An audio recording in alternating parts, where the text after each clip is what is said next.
In 2007, during the first season of Kitchen Nightmares, Gordon Ramsay visited Campania's, an Italian restaurant owned by Joseph Cerniglia, situated in Fair Lawn, New Jersey. Even though Joe had purchased the place just a year prior in 2006, it was already facing financial difficulties and on the verge of shutting down. That's why he turned to Gordon Ramsay for help. Despite the financial struggles of Campania's, the whole vibe at the restaurant is super laid back, and it's definitely affecting the staff, including the two waitresses, Josette and Jessica. We have a lot of fun here. Sometimes I guess a bad thing because we don't take everything too seriously. They're taking advantage of the playful atmosphere, joking around when they should be working. I feel like I'm in the middle of a rehearsal for Friends. Now let's talk about the kitchen. It's a bit of a disaster. Broken ovens are being used as storage, and the walk-in, well, that's got busted handles.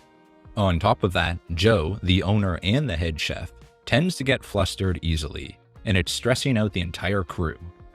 Money-wise, they're in over $250,000 of debt, and a hefty $80,000 of that is owed to suppliers and vendors, who even visit the restaurant while the episode is filming to collect their money. I'll get something out to you on Monday.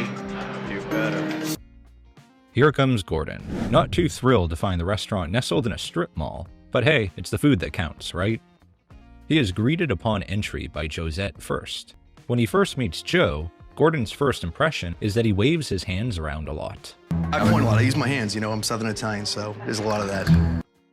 Inside the restaurant, Gordon decides to try the tortellini soup, ravioli, and pistachio and cranberry crusted chicken.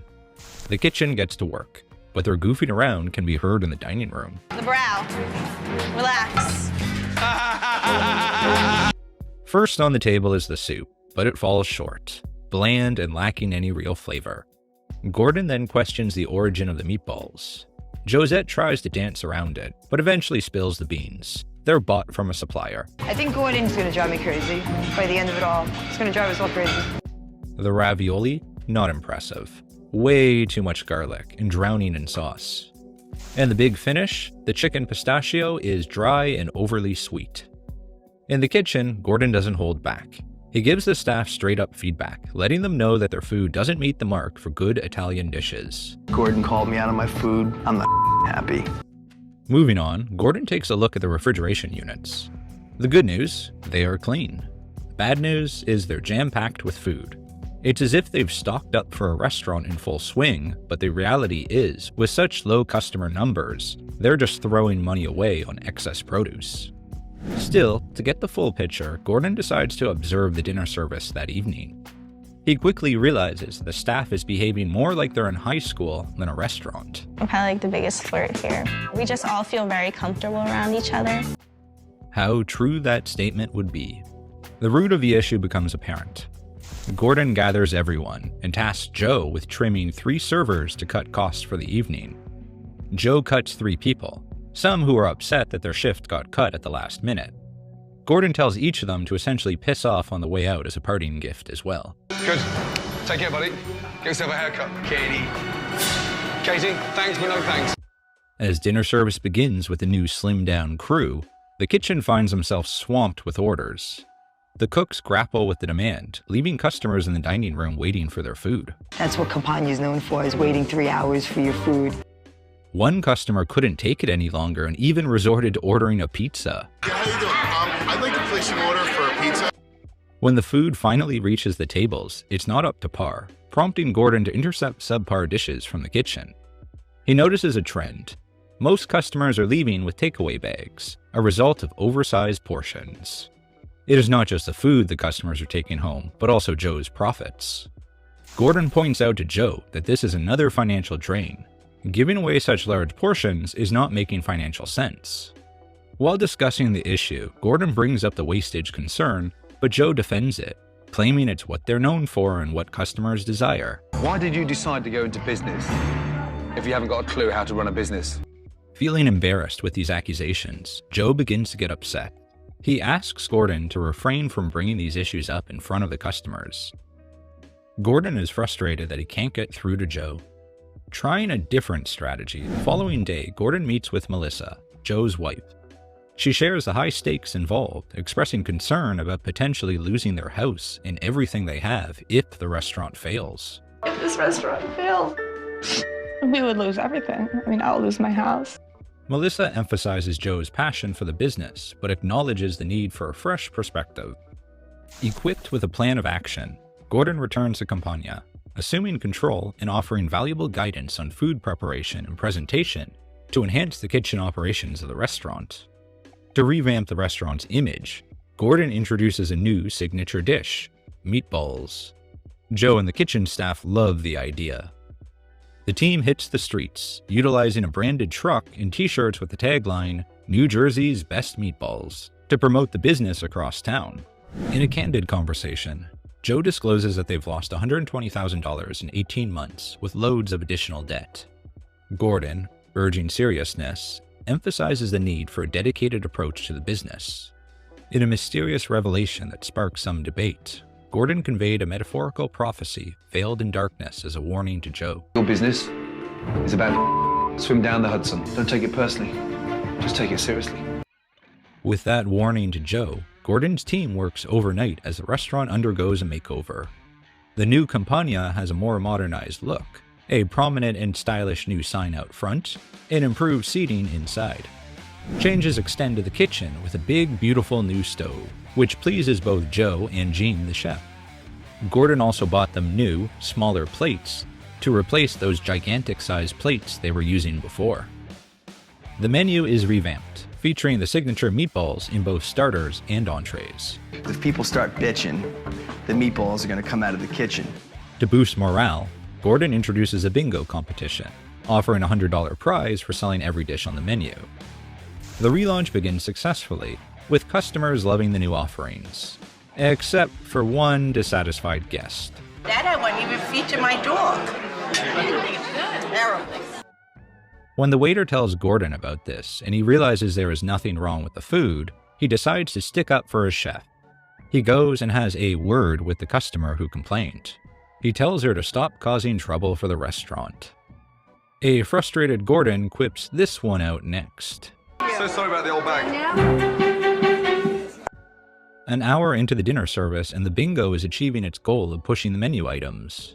However, the stress takes a toll on Joe, who then starts making mistakes in the kitchen. Attempting to address another unhappy customer, he leaves the kitchen, causing further delays. He's like Houdini.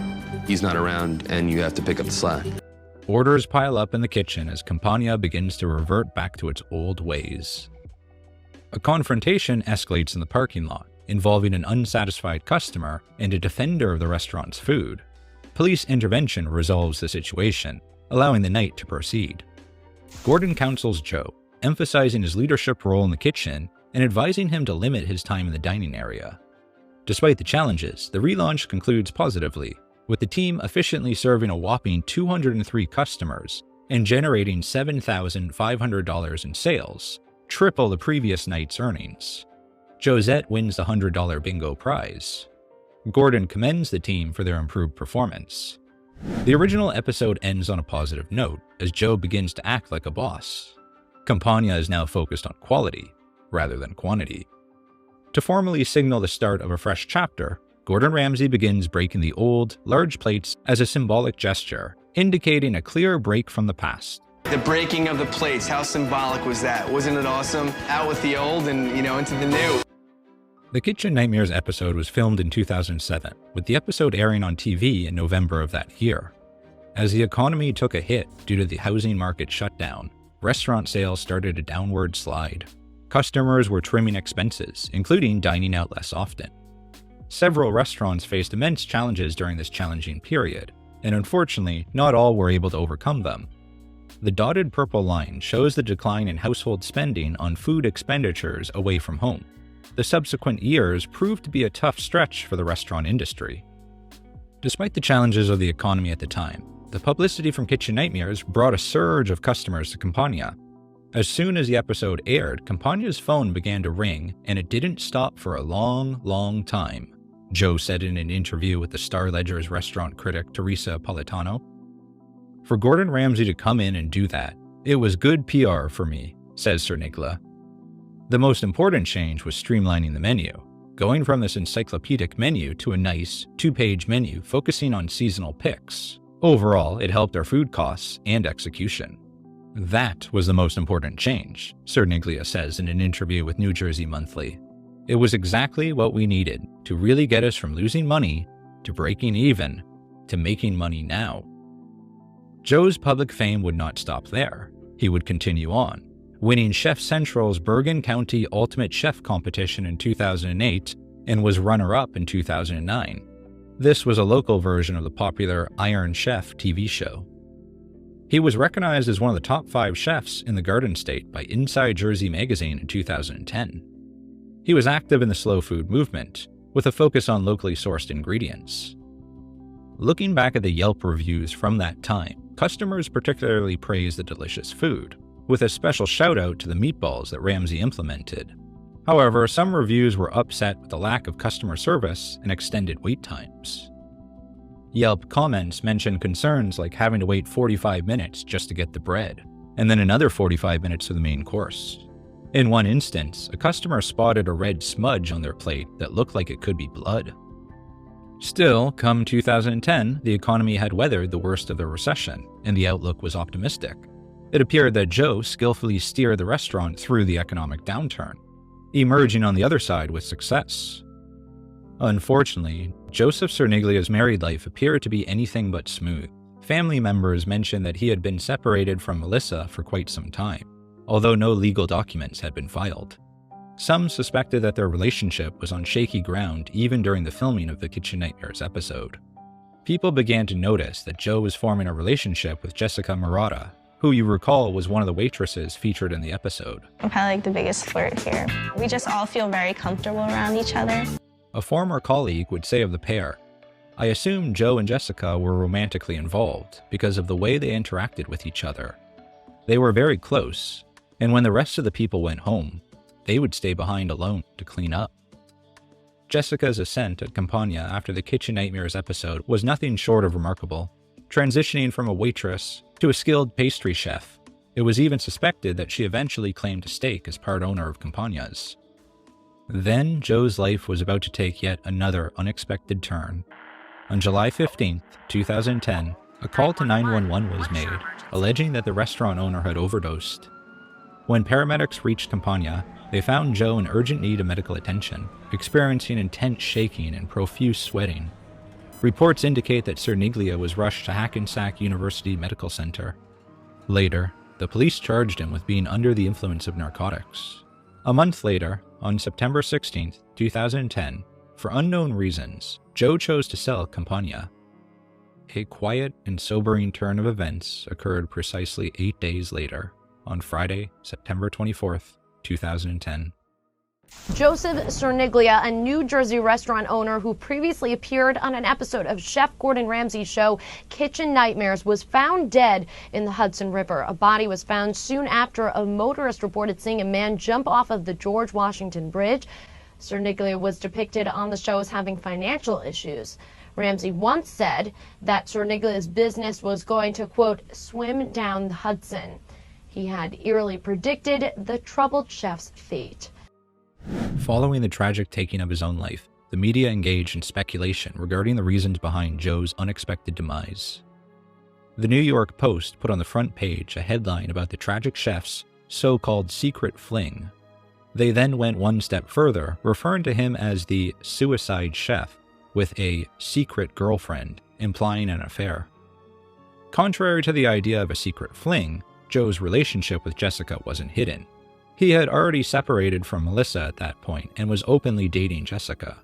This happened after his breakup with Melissa, even though they were still legally married on paper. It is unclear, however, exactly when Joe's relationship with Jessica began. Cerniglia's suicide also prompted accusations directed at Gordon Ramsay in the reality series. Some interpreted Ramsay's tough love as bullying, suggesting a potential connection to Joe's tragic end.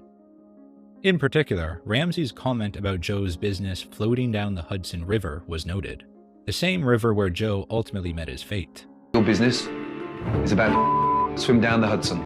However, Cerniglia's family publicly rejected this narrative and clarified that his death had nothing to do with Gordon Ramsay. Cerniglia's brother-in-law, Kevin Wynn, said, "In no way did Gordon have anything to do with Joe's death. When we were filming, I found him to be nothing but a gentleman, and I have the utmost respect for him. He added, Joe's family is utterly devastated by this, but they do not hold Gordon responsible at all. Gordon Ramsay issued a statement saying, I was fortunate to spend time with Joe during the first season of Kitchen Nightmares. He was a brilliant chef, and our thoughts go out to his family, friends, and staff. Furthermore, Joe's obituary mentions his appearance on Kitchen Nightmares, along with a photo of Gordon Ramsay. His memorial says he was honored to have his restaurant featured on an episode of Gordon Ramsay's Kitchen Nightmares, and the television experience was thrilling for him. Check out this vintage pic of Joe during his decade-long stint at Gallagher's Steakhouse in New York City before Campania's. That same tribute declared Cerniglia's wife, Melissa, the love of his life, and his children meant the world to him. People continue to leave personal messages on Joe's memorial page to this day, 13 years after his passing. The media also speculated about the debts to suppliers that Campania faced when Ramsay first visited in 2007. It remained unclear whether the restaurant had overcome the financial situation depicted on the show.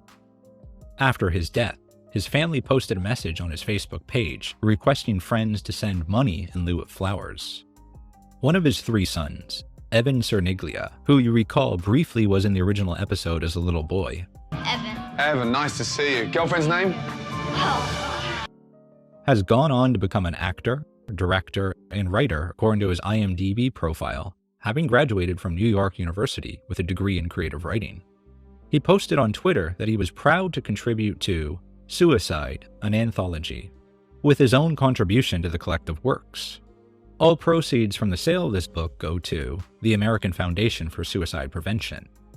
It is due for release in December 2023. Evan posts regularly on his social media. You can definitely see a resemblance between him and his father. On the 7th anniversary of losing his father, Evan posted a video he made on his YouTube page called My Father's Kitchen. In the description, he said, "But one thing I'd never thought of was to revisit Campania, until now." Considering the importance of the place, it must have been challenging for him to return to the former site of Campania after all those years. Regarding Melissa Cerniglia's life after the events, she appears to have chosen a more private path. She works as a therapeutic instructor at a stable, utilizing interactions with horses. In 2011, Melissa found herself in court over a $600,000 life insurance policy on Joseph Cerniglia's life, with CWB1, Campania's company, listed as a beneficiary. The new owner of Campania, to whom Joseph had sold the business just 8 days before his passing, attempted to claim the life insurance money. They had argued that CWB1 had sold their interest in the business and pointed to unpaid debts, particularly unpaid rent, as a reason to redirect the funds for covering these costs. This disagreement sparked a dispute over the rightful recipient of the insurance funds. Fortunately, in the end, the court ruled in Melissa's favor.